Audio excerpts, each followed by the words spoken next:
Captain Jake Morrison stood on the bridge of his ship looking at the star map that showed all the human worlds spread across space. His ship was called the UES Defiant, and it was one of the best ships humans had ever built. For 30 years, humans had been friends with 6 other alien races in something called the Galactic Concordat. This was like a big club where everyone helped each other and shared things like technology and knowledge. Jake felt proud when he looked at those 12 human colonies scattered among the stars.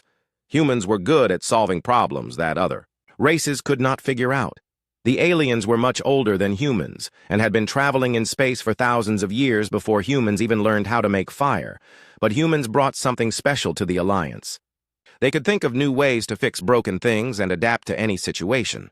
Commander Lisa Brooks walked up to Jake with a worried look on her face. She was holding a data pad that was glowing red, which meant the message was very important. Lisa had been working with Jake for 5 years, and she never looked this scared about anything. She was always calm even when they faced space pirates or dangerous storms between the stars. Lisa handed Jake the datapad and said the message came directly from Earth Command with the highest level of security. Jake read the message and felt his blood turn cold. Everything he believed about their alien friends was wrong. The message contained proof that the 6 alien races had been lying to humans for 30 years. The aliens had been secretly working together to keep humans weak and stupid. They gave humans technology, but only the simple stuff. They kept all the really good weapons and tools for themselves. Humans thought they were getting help, but really they were being treated like children who could only play with toys. Dr. Helen Carter was the ship's expert on alien biology and medicine.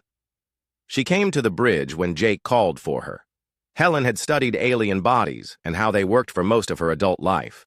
When she saw the evidence that Jake showed her, she started shaking. The aliens had been giving humans special medicines that they said would help humans live longer and be healthier. But Helen discovered that these medicines were actually poison. The aliens had been slowly making it so humans could not have babies. The special treatments that millions of humans had received over the years were designed to kill the human race slowly. The aliens wanted humans to disappear, but they wanted it to take a long time so nobody would notice what was happening. The betrayal was even worse than just trying to kill humans slowly. The aliens had been using human soldiers as weapons in their own wars against each other. When the Zephyrians wanted to attack the Korthak Empire, they would trick humans into thinking the Korthaks were bad. Then humans would fight and die while the Zephyrians stayed safe. The aliens had been doing this with all their wars for decades. Jake realized that every time humans had gone to war to help their alien friends, they had really just been tools. Human soldiers died fighting other aliens, while the alien races that asked for help sat back and watched. They used human bravery and willingness to help others as a weapon against their enemies. The worst part of the message was about the future plans. The aliens were going to kill all humans once they had learned everything useful from them. Humans were good at inventing new things and solving problems, but once the aliens had stolen all the human knowledge and ideas, they planned to get rid of the human race completely. As Jake was trying to process this terrible news, the ship's communication system started receiving emergency signals from all over human space. Every single human colony was under attack at the same time. The aliens had planned this for months, and they were moving against every human settlement in the galaxy. The colony on New Denver was reporting that their defensive satellites had turned against them, the satellites that were supposed to protect. The colonists were now shooting at human ships and buildings. The aliens had secretly built back doors into all the technology they had given to humans over the years. New Boston Colony sent a message saying that the water treatment plants had started producing poison instead of clean water. Thousands of colonists were getting sick, and the alien advisors who had helped build the plants had disappeared. The aliens had planned every detail of this attack for years. Jake looked at Lisa and Helen and saw the same determination in their eyes that he felt in his heart. The aliens had made a big mistake. They thought that betraying humans would make humans give up and die quietly. They did not understand that humans became most dangerous when they had nothing left to lose. The alien races had studied human history, but they had learned the wrong lessons. They saw that humans fought wars against each other and thought this meant humans were weak and divided. They did not realize that humans always came together when facing a threat from outside. Every time in human history when an enemy tried to destroy all humans, the human race had become stronger and more united. Jake ordered his crew to prepare for battle and to send messages to every human ship they could contact. The aliens wanted a war, and they were going to get one. But it would not be the easy victory they expected. They had just made the biggest mistake in galactic history, because now they would learn what happened when humanity had nothing left to lose, and everything to fight for. Admiral Kate Sullivan commanded the biggest rescue operation in human history from her flagship called the UES Liberty. The ship was massive and could carry thousands of people, but even with hundreds of ships like it, there were not enough vessels to save everyone quickly. Across 12 star systems, human colonies were fighting for their lives against enemies they had trusted for 30 years. The aliens had expected humans to panic when the attacks began, but something different was happening instead. Every human colony was fighting back in creative ways that the aliens had not planned for. Humans were taking apart alien technology and rebuilding it into weapons. They were using mining equipment as cannons and turning farming tools into bombs. Lieutenant Commander Ryan Kelly was on the surface of New Boston Colony helping people escape while also organizing the defense of the spaceport.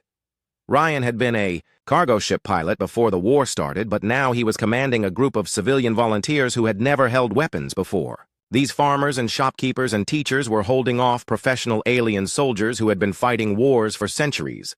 The aliens had made their plans based on what they thought they knew about human psychology. They expected humans to surrender when they realized they were outnumbered and outgunned. Instead, humans were doing what they always did when cornered. They were adapting and fighting back with everything they could find. Chief Engineer Monica Davis was working in the engine room of the UES Liberty without sleeping for 3 days straight. Monica was taking apart pieces of alien technology that humans had been using for years without really understanding how they worked. Now that she knew the aliens had been keeping secrets, she was discovering that human machines had been deliberately designed to be weak. Monica found that every piece of alien technology given to humans had hidden limitations built into it. The power cores could produce 10 times more energy than humans had been told. The weapons could fire much faster and hit much harder targets. The shields could protect against attacks that would normally destroy a ship. The aliens had given humans the worst versions of everything while keeping the good stuff for themselves. But Monica was smart, and she understood how machines worked. She started rewiring the alien devices to remove the artificial limits that had been programmed into them. When she finished the first power core, it produced so much energy that she had to quickly build better cooling systems to keep it from overheating. Captain Alex Turner was leading a convoy of mining ships that had been turned into warships in just a few days. Alex had spent his whole career hauling rocks and metals from asteroids to human colonies. His ships were designed to be tough because mining was dangerous work, but they were never meant to fight wars. The mining ships had huge drills for breaking apart asteroids and powerful engines for moving heavy loads. Alex realized that these tools could be used as weapons. The drills could punch holes in alien warships, and the heavy lifting equipment could throw chunks of metal like giant bullets. His convoy of converted mining ships was destroying alien vessels that cost 1,000,000 times more to build. Every human colony was developing different solutions to the same problems and then sharing those solutions with other colonies. The aliens had expected humans to be confused and disorganized, but instead, humans were working together better than they ever had before. When one colony figured out how to hack alien communication systems, they sent the instructions to every other human. Settlement, Dr. Peter. Collins was working in the medical bay of one of the hospital ships treating refugees from the outer colonies. Peter had been studying the effects of the alien medicines that humans had been taking for decades. He made a discovery that changed everything about how humans understood what had been done to them. The alien poisons were designed to kill humans, but they were not working the way the aliens had planned. Human bodies were fighting back against the chemicals and changing in response to them. The humans who survived the poisoning were becoming stronger and faster and smarter than normal humans. The aliens had accidentally created super soldiers while trying to commit genocide. Peter realized that the aliens had made a terrible mistake in how they designed their biological weapons. They had based their poisons on what they knew about human biology 30 years ago, but humans were constantly evolving and adapting. The alien weapons were designed to kill old-style humans, but they were creating new-style humans instead. The evacuation was not really a retreat, even though it looked like one. Admiral Sullivan was not running away from the aliens. She was gathering all of humanity together so they could plan their response. The aliens thought they were winning because humans were leaving their colonies, but really humans were just getting organized. As the last transport ships jumped away from the outermost human settlements carrying refugees and wounded soldiers, the aliens celebrated what they thought was victory. They began moving their own people onto human worlds and taking over human cities and factories. They thought the war was over, and they had won. The aliens had no idea that they had just made the worst mistake in galactic history. They had united every human in the galaxy against a common enemy.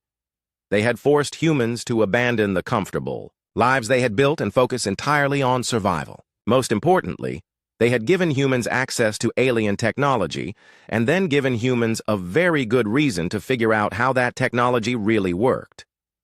In the cargo holds of the refugee ships, human engineers and scientists were working together to unlock secrets that the aliens had kept hidden for thousands of years.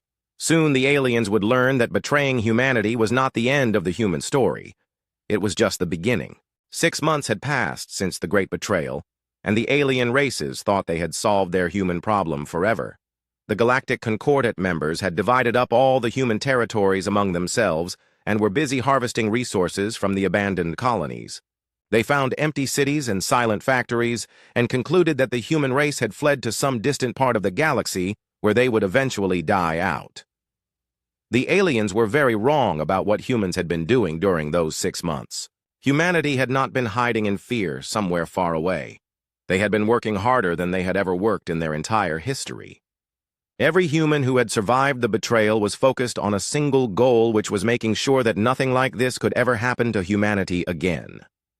Commander Steve Parker was leading the first human mission back into what used to be human space aboard a ship called the UES Vengeance. The ship looked similar to the old human vessels, but Steve knew that appearances were deceiving.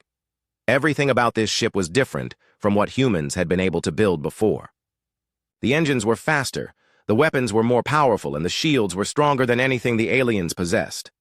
When the UES Vengeance dropped out of hyperspace near what had been the Zephyrian homeworld, Steve and his crew saw something that shocked them even though they had been expecting it.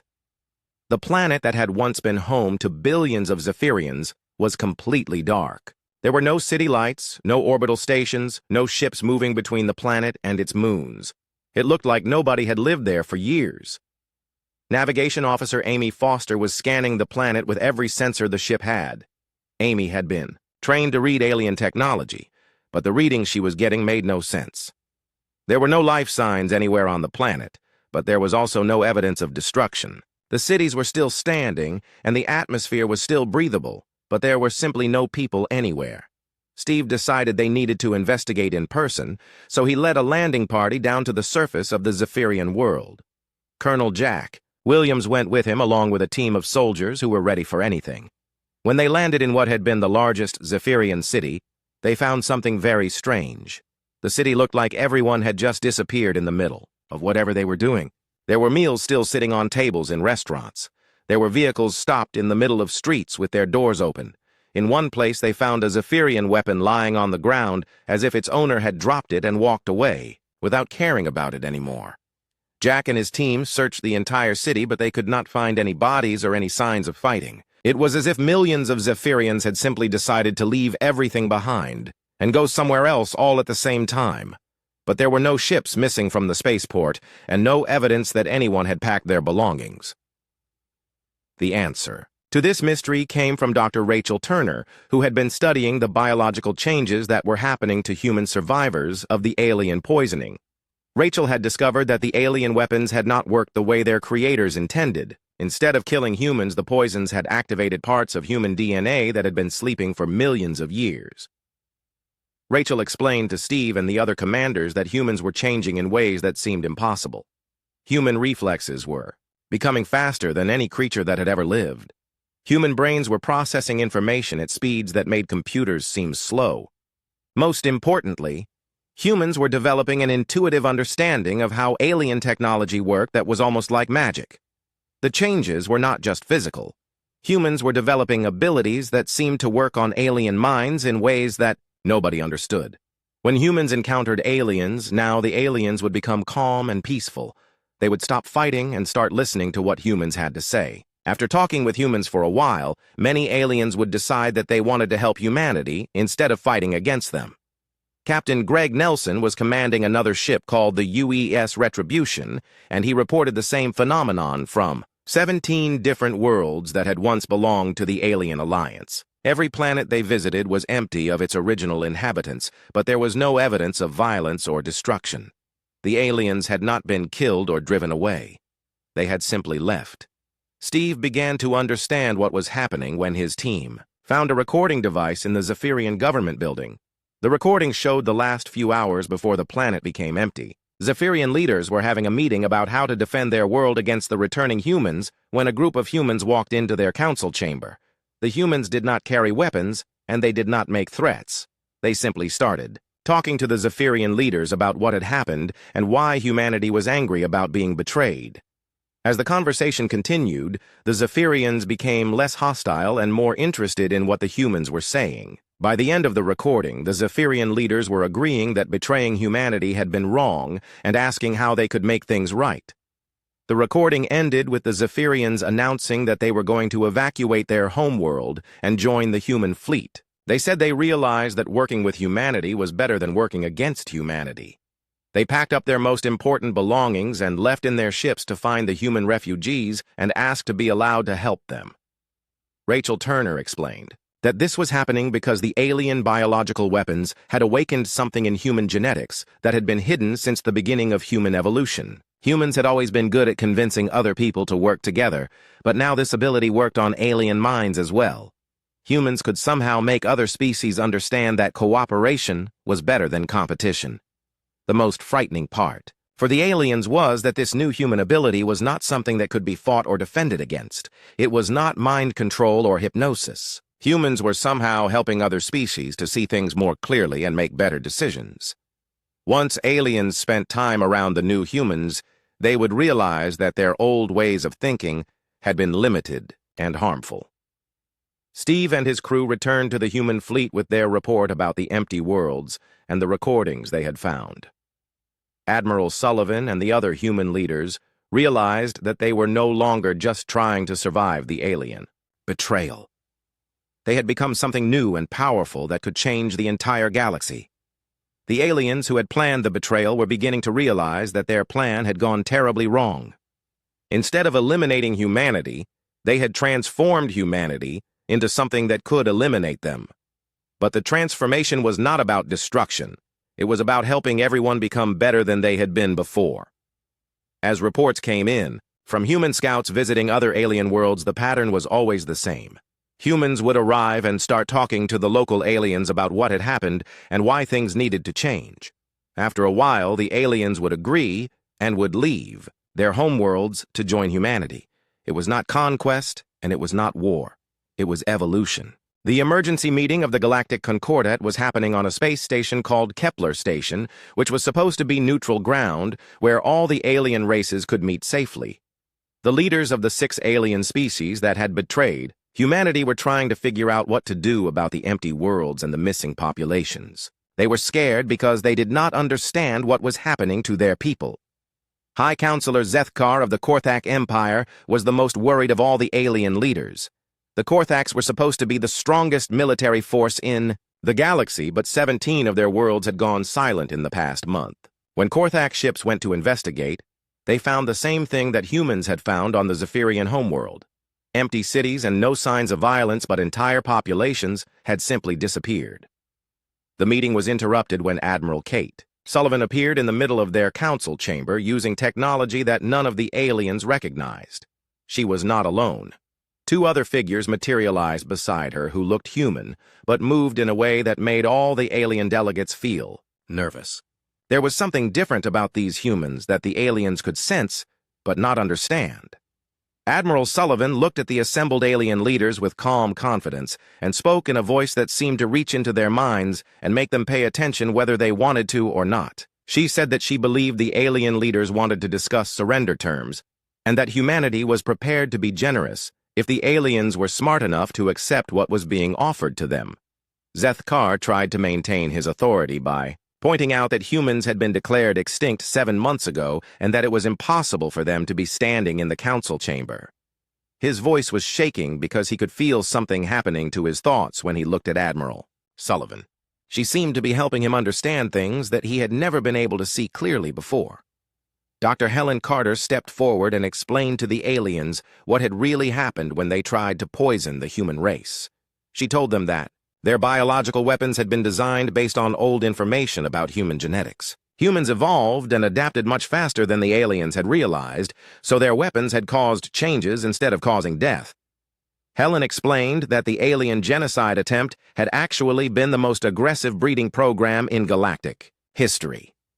The aliens had tried to eliminate the human traits they feared while keeping the traits they found useful. Instead, they had created a new type of human that combined everything the aliens had valued with everything the aliens had tried to destroy. Commander, Lisa Brooks moved closer to the alien delegates, and several of them backed away from her instinctively. Lisa moved like a predator, but she did not seem aggressive or threatening. Instead, she seemed like someone who was completely confident that she could handle any situation that might arise. She told the aliens that 47 of their worlds had gone dark in the past month and asked if they wanted to know what had happened to their missing populations. The truth was more frightening than anything the aliens had imagined. The missing populations had not been killed or kidnapped. They had been changed. Humanity had developed the ability to help other species evolve beyond their old limitations. The aliens who had disappeared from their homeworlds had joined the human fleet willingly because they realized that working with humanity offered them a better future than staying with their old governments. General Tony Martinez was proof of what humanity could offer to other species. Tony had originally been a Korthak military officer, but he had been converted to human form while retaining all of his memories and knowledge and loyalty to his original people. Tony could still think like a Korthak, but he could also think like a human. And he understood that the human way was better. Tony demonstrated the conversion process for the alien delegates by speaking to them in his translated voice, which carried strange harmonics that made the aliens feel peaceful and drowsy. He explained that the process was completely voluntary and that no alien was forced to change. Once a species understood what humanity was offering them, the choice to join became obvious because staying separated and isolated seemed primitive and wasteful. The aliens realized that they were not dealing with a military conquest or a revenge attack. Humanity had become something that could offer other species evolutionary advancement. The humans were not trying to destroy their enemies. They were trying to help their enemies become better versions of themselves. Captain Jake Morrison commanded a fleet of ships that had been built using technologies that should not have been compatible with each other. Human engineers had figured out how to combine Zephyrian energy systems with Korthak defensive shields and Villani navigation computers. The result was starships that were more advanced than anything any single alien race had ever produced. Jake delivered the final ultimatum to the Alien Council. He gave them 72 hours to evacuate every world within 50 light-years of former human space. After the deadline, humanity would expand into those territories whether the aliens were still there or not. But Jake made it clear that any aliens who chose to stay would not be harmed. They would be invited to join the growing human civilization. The alien leaders looked around the council chamber and realized that they had no good choices left. They could not fight humanity because their weapons were not effective against the new human abilities. They could not negotiate from a position of strength because their populations were abandoning them to join humanity. They could not even retreat to a safe distance because humanity was expanding in all directions. Some of the alien delegates were already beginning to feel the effects of prolonged exposure to human presence. The longer they spent listening to Admiral Sullivan and her companions, the more sense the human position made. The old ways of thinking that had led to betraying humanity seemed foolish and short-sighted when viewed from this new perspective. The meeting ended with the aliens agreeing to evacuate the requested territories, but several delegates privately asked Admiral Sullivan how they could arrange for their own people to be considered for conversion to the human standard. They had seen what humanity offered, and they wanted their species to be part of it rather than left behind in the old galaxy. 1 year after the ultimatum, the galaxy looked completely different than it had before the Great Betrayal. The alien races that had once ruled vast empires were now huddled together in a small area of space at the edge of the galaxy, while humanity's influence spread across thousands of worlds. But this was not the kind of conquest that anyone had expected. Admiral Sullivan was now operating from a massive space station that seemed to exist in several dimensions at the same time. The station was built using principles that combined the best ideas from dozens of different species who had joined humanity over the past year. Kate herself looked different than she had before the war started. Her features were more symmetrical, and her eyes reflected light like mirrors, and she had an aura of calm authority that made even the most aggressive aliens feel protective toward her. Commander Lisa Brooks brought Kate the final status reports from across the galaxy.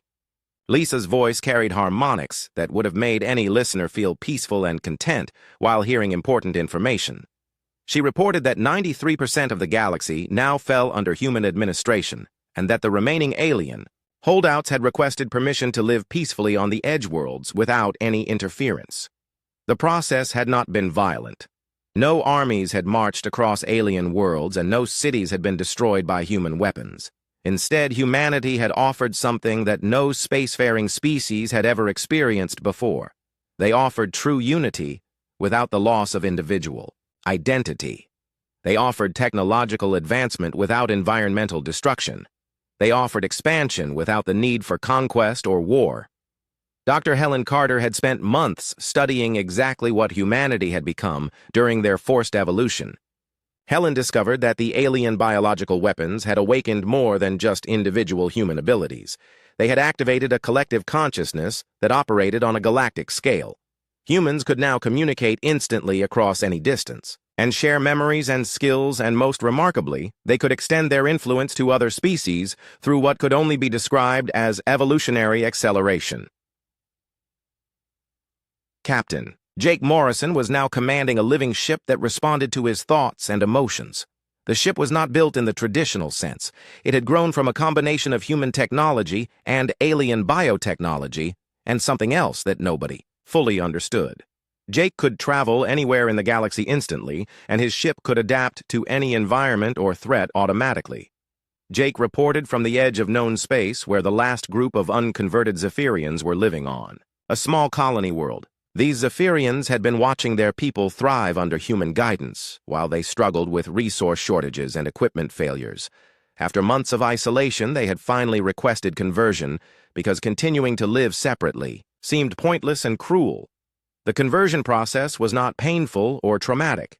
Dr. Carter had perfected techniques that allowed aliens to retain all of their memories and cultural knowledge and individual personalities, while also connecting them to the larger human consciousness. Converted aliens did not become human in appearance, but they became human in capability and perspective. Colonel Jack Williams was leading the integration of the final Korthak populations into human space. The Korthaks had been the most resistant to conversion because their culture valued individual strength and independence. But even they had eventually realized that joining humanity did not mean giving up their identity. It meant enhancing their identity with capabilities they had never imagined possible. The converted Korthaks were still fierce warriors, but now they used their strength to protect and build rather than to conquer and destroy. They retained their pride in combat, but they fought against problems like disease and poverty instead of fighting against other people. They were still recognizably Korthak in their appearance and customs, but they were also connected to something larger than their original species. The galaxy had experienced annihilation, but not the kind that anyone had expected. It was the annihilation of loneliness, and the annihilation of interspecies conflict, and the annihilation of the artificial limitations that had kept civilizations from reaching their full potential. Humanity had not conquered the galaxy in the traditional sense. They had liberated it from old patterns of thinking that had caused unnecessary suffering.